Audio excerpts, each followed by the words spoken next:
সেদিন আমি দেখিয়েছিলাম একটা ভিডিওতে, হয়তো সেটা শর্ট ভিডিও ছিল না, তারপরে দেখিয়েছিলাম যে আমার সামনে থেকে যে চুল পড়ে যাচ্ছে সেটার অবস্থা কতটা ভয়াবহ হয়েছিল, এবং জানিয়েছিলাম যে আমি একটা হোম রেমেডি ইউজ করছি, একটা না অনেকগুলো।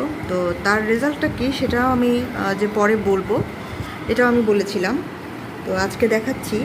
এই হচ্ছে আমার চুলের অবস্থা। আমি এটা বলবো না যে আমার চুল পড়া বন্ধ হয়ে গেছে, পড়া বন্ধ হয়নি, কিন্তু চুল গজাচ্ছে, বা গজাচ্ছে যে সেটারও প্রুফ আমি কিভাবে দিতে হয় আমি বুঝতে পারছি না। কিন্তু চুলটা আমার ফাঁকা ফাঁকা ছিল, সেটা একটু কমেছে।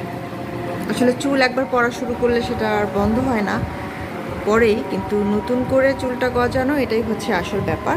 আমার মনে হচ্ছে হোম রেমেডিগুলো ইউজ করে আমি অনেকটা ফল পেয়েছি।